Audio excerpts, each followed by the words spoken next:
Hello friends, in my previous video we talked about romanticism or romantic criticism. Now in this video we will further continue romanticism and today we will discuss Wordsworth theory of poetry, preface to the lyrical ballads.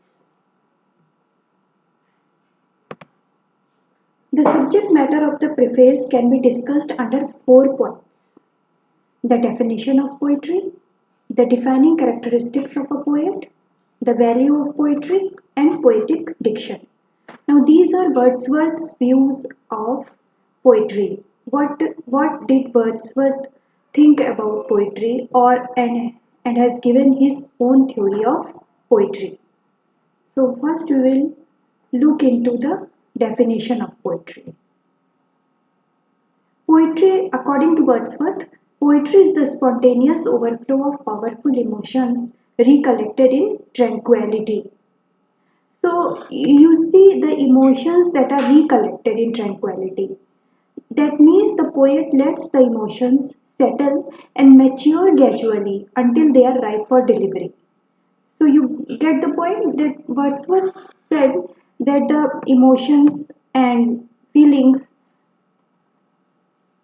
settle down inside poet's head and then they mature there gradually over a period of time, and once they are fully matured and ripe enough for delivery, then only the creation of a poem takes place. The second point that is discussed in preface to the lyrical ballads is the defining characteristics of a poet. Wordsworth thought that the poet should be exceptionally sensitive. He should be a sensitive being. He should be sensitive about his surroundings. Second point is poet is a social being. That he should understand his responsibility towards the society. He should teach the society. The poet should act as a teacher to the society. He should tell his people about the negative aspects of the society. He should understand his responsibility towards the society and act accordingly. According to Wordsworth, every great poet is a teacher. In fact, Wordsworth himself took this responsibility very seriously. And as we all know that Wordsworth was inspired by the notions of French Revolution, that is equality, fraternity and liberty. And it was Wordsworth's call to guide the people towards the path of truthfulness, towards the path towards nature. And according to Wordsworth, nature is the ultimate teacher of a mankind. So, and the second point is all about that every poet should be a good teacher. The third point is the third characteristic that a poet should have is that the poet should have an extraordinarily strong imagination. So these are the three characteristics of a poet according to Wordsworth.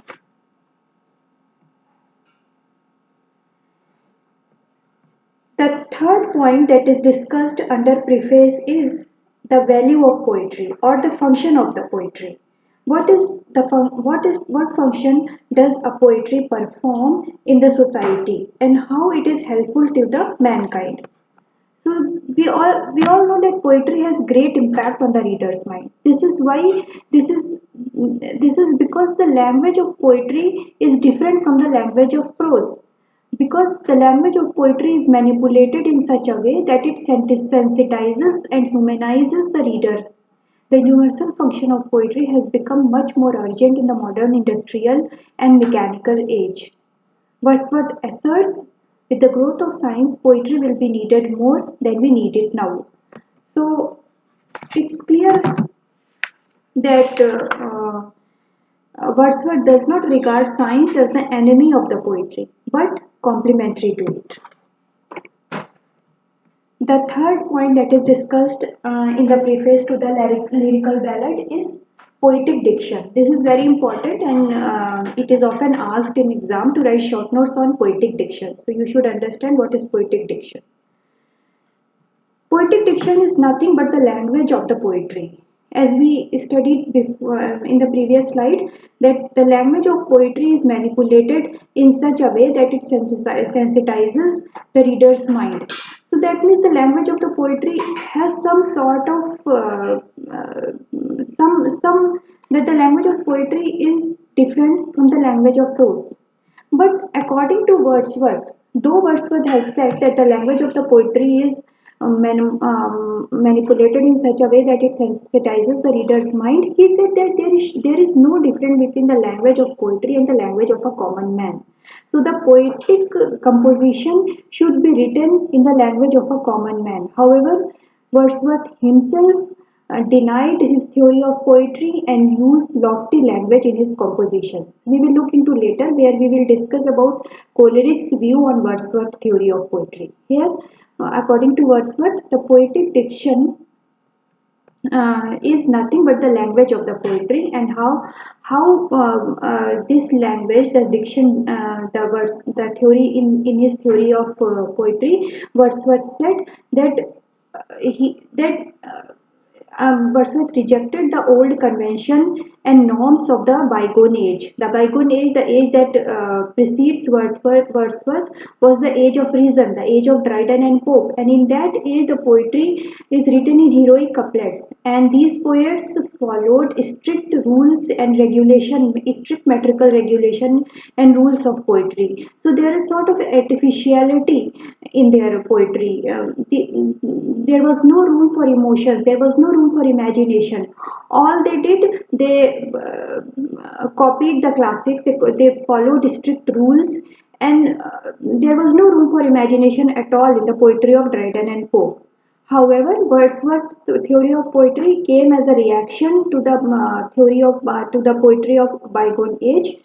Wordsworth rejected the artificial poetic diction both in theory and practice. He stressed on the use of common man's language in poetry. He was inspired by the democratic ideas of French Revolution. He was against aristocracy and authority. That's the main reason that Wordsworth stresses on the use of common man's language in the poetry. There is no essential difference between the language of prose and metrical composition, and this point is quite controversial because Wordsworth himself used quite a metrical composition in his poetries, and later on Coleridge also differed from Wordsworth on this point because he said that meter, though not essential, but it's a significant part of a poetic composition. If a poetry is written in metrical form, it would be easier for the reader to remember it.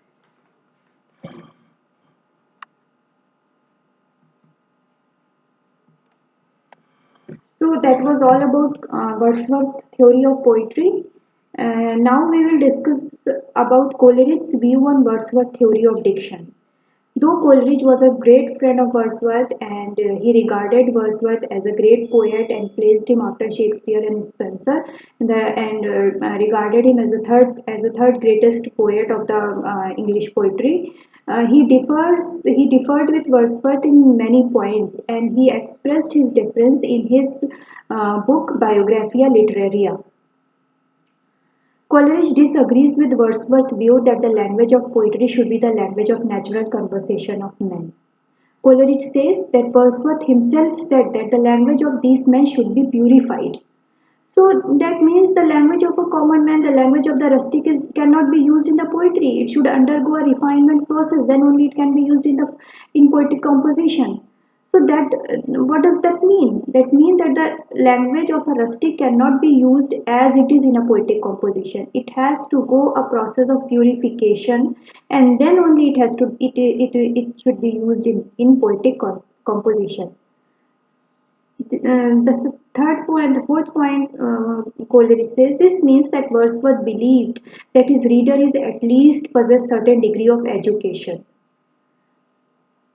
Wordsworth says there is no difference between the language of prose and poetry, but Coleridge stresses the importance of meter in poetry. So these are the points where Coleridge differed from Wordsworth in his theory of diction, and I will conclude today's video here only because The romantic criticism is quite important topic, and it's a bit complex as well, so it's necessary that we go step by step. In my next video, we will talk about Coleridge's Biographia Literaria, where he has given his theories of fancy and imagination. This is also very important topic, and you will often asked to write a detailed question as well as short notes on fancy and imagination. So we will discuss fancy and imagination tomorrow, and we will also touch upon P.B. Shelley's defense of poetry. Not in great detail, but a little. We'll just touch upon it, and then we will move to the next topic, and that is new criticism. So that's it for now. If you want to ask any question, please comment in the comment section below, and I would love to answer them. If you would like to if you would like to uh, discuss any topic, please comment, and I would like to make a video on that topic as well. So take care, friends. Bye. Good night.